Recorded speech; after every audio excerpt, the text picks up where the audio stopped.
In the hills above the French Broad River, just outside of Asheville, there's a house not often seen by the public, the governor's western residence.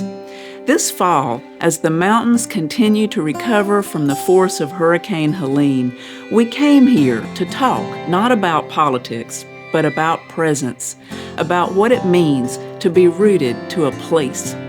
Governor Josh Stein and First Lady Anna Stein opened the doors of this home to us, not as a showpiece, but as a space for listening, for learning, for connection.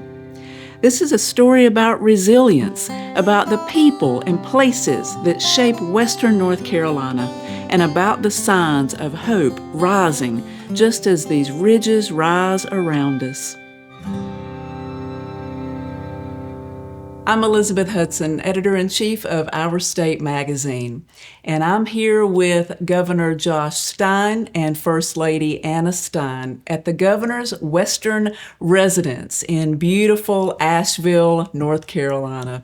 Governor, First Lady, thank you so much for welcoming us into this magnificent home. Governor, this house, which was donated in 1964 by the Asheville Chamber of Commerce, I believe, really holds some special significance. I know that you've been here quite a bit in the many months since Hurricane Helene, working with recovery efforts. Can you talk a little bit about what this house and what this place and what this region means personally? Well, first, gratitude, because it's so beautiful. I mean, the view when it's not rainy and cloudy outside is spectacular. And so it's just an honor. It's a privilege to be able to come to a beautiful home like this and relax. You immediately come here and you calm down. Everything's quiet, very lovely. But I also feel responsibility. I mean, part of the whole reason why the Chamber donated the house to the state was very intentional. They wanted to have governors come to Asheville, come to the western part of the state, so that this part of the state, which is long felt forgotten, isn't forgotten. And so I'm really grateful to have this as a launching pad to the entirety of Western North Carolina, as they are doing the incredibly hard work of recovering from an absolutely devastating storm.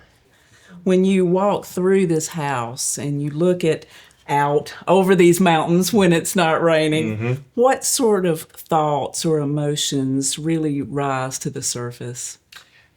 I would say calm. It is so beautiful. It's so peaceful. And so I'm grateful to be able to just experience it. And as I said, I'm really appreciative to be able to have this to serve as a jumping off point for all of Western North Carolina. And so I know that it's not normal to have access to a house of this beauty.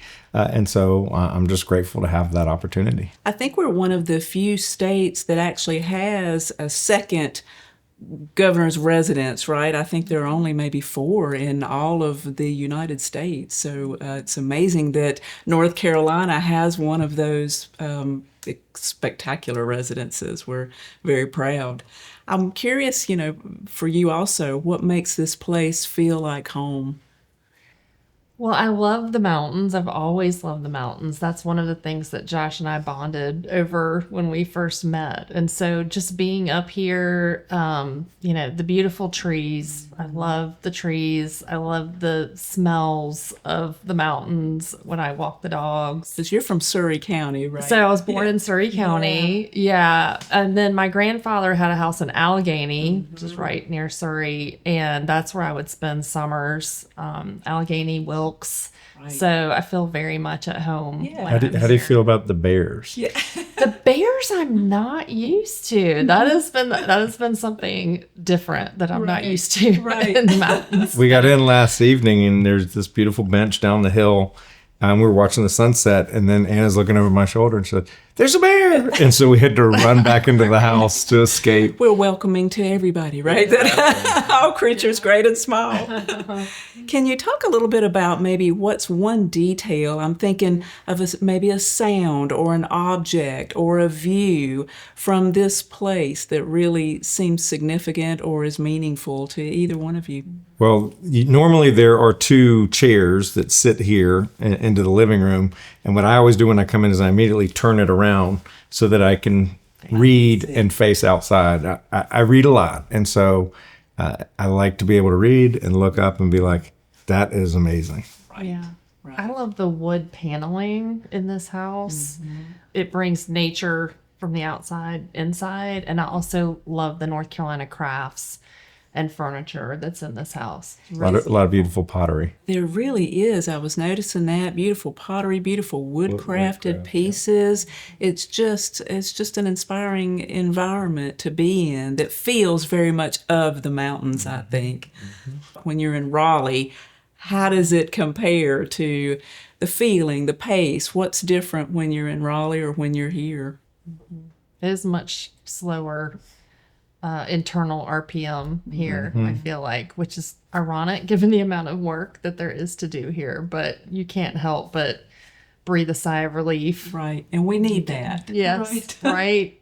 It's a lot quieter. I mean, at the house in Raleigh, the mansion, which is spectacular in Raleigh, is essentially an office building, and it's just always filled with people. Right. And even though there's an apartment that we stay in there, like at any moment, there are people walking in the apartment. And so there's just very little, much less quietude. Whereas when you come up here, it's just quiet. You can breathe. Yeah. It's that. Yeah. The noise outside is nature. Yeah. We were hearing crickets last night, cicadas in the summer, bears walking on the ground. It's really peaceful. Yeah. You've traveled across the mountains quite a bit, I would think, since the storm. We surely have. Have there been moments or conversations that have really stayed with you? There have been. The grit of people out here is astounding. Right. It is so inspiring. I mean, we've met with small business owners all over Western North Carolina. A woman named Shelby Trammell has Old Orchard Creek General Store in Lansing. And we were there maybe a week or 2 weeks after the storm. Anna came with me on that trip. And she and her dad were already in there, and everything was off the walls. She was down to the studs within a week or two. And she's been up and running. We were in Hot Springs, and a woman, Amy Rubin, and her husband have a great brewery there called Big Pillow. And they have become a community center. That's about half the stores in downtown Chimney Rock. I mean, Hot Springs are open, half of them aren't, but they all go to the pizzeria or the brewery, and the other half, they're working their tails off to get open. We met the owner of the hardware store, and she said they've not taken a single day off. Wow. Not a weekend, Wow. not a day, certainly not a vacation. And that was about a month ago. So just incredible hard work. Matt Bands and his wife, Michelle, they've got two businesses in Chimney Rock, the restaurant, Riverwatch, that's open. They're working on the gem mine. Josh Kopus in Marshall has Old Marshall Jail. It was completely filled with mud. And they got it all. I mean, if you go to these places, I was in Clyde, the downtown. If you walk, I was stopped in a half dozen businesses there. You would not know that the entire town was underwater, like 8 or 9 feet. Right. You walk into the only way you would know is that every place was sparkling. Like the floors were great, the walls were new, the air conditioning was new.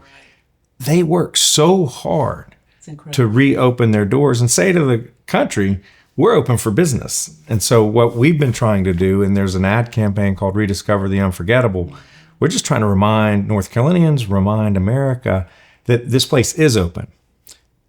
Every business is not open, but every town has businesses that are open. And these towns are beautiful. And you could go to if you've never been to Franklin, go to Franklin. If you've never been to Bryson City, go to Bryson City. If you've never been to Silva, go to Silva. Go to Brevard, go to Hendersonville, go to Lansing, go to Boone, Blowing Rock. There's just so much beauty. And each town is unique and fun and interesting. And whatever you like, if you like shopping for crafts, if you like drinking beer, if you like drinking wine, if you like eating good food, if you like eating bad food, everything is available in Western North Carolina. And we just hope people come and talk about a great way to help people. Go have fun. And by having fun, you're helping people. It's really great. That is such a perfect perspective. I love that. That's exactly right. That's, we at Our State, we're all about celebrating the positive and the optimism, and I think we surely are seeing that across the entire region. In fact, I would ask you, how would you describe that spirit of what you're seeing across Western North Carolina, especially to somebody who's never been here? What would you say that these mountains just attract? I mean, what is that spirit of people? If somebody's never been here, what can they expect? I'll be interested to hear your take, but a number of adjectives come to mind: grit, resilience, determination. I guess these are nouns, but and friendliness.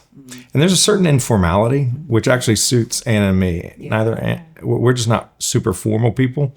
And so, we like to dress casual. And I don't know of there aren't many restaurants in Western North Carolina where you have to get dressed up to go out to eat. And it fits our personalities. Mm-hmm. What do you think? Yeah, I think the people in this region are very independent, very determined. So, yeah, they absolutely came together to help each other after the storm. And, they've got hope.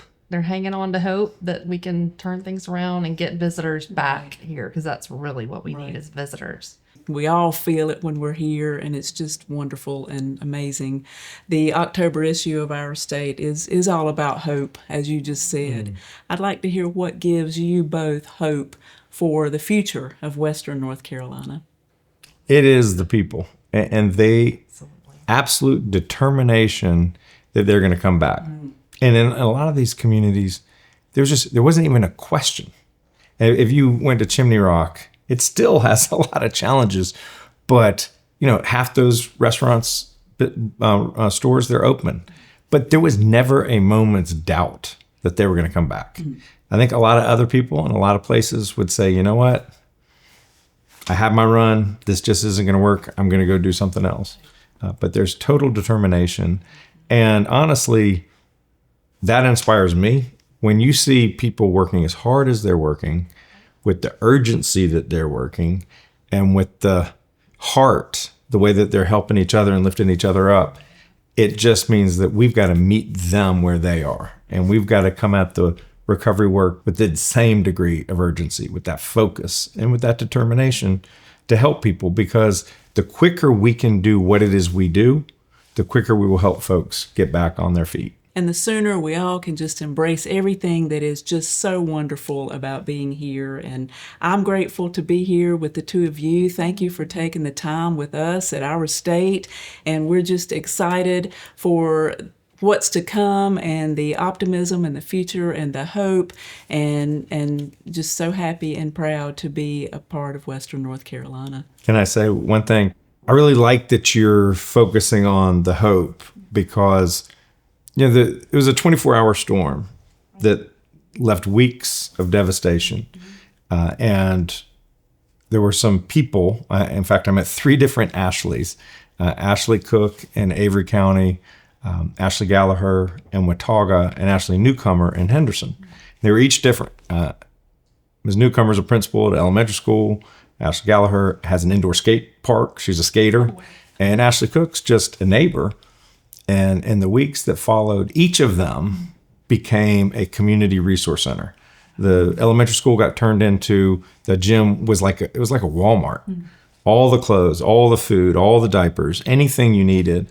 The skateboard park had propane tanks, and anything you needed, they had. And Ashley Cook was just a single person social services agency, making sure that whatever people had, they got. And so you saw that level of inspiration and help and heart that was so inspiring that it makes me think we as a state need to match their level of goodness.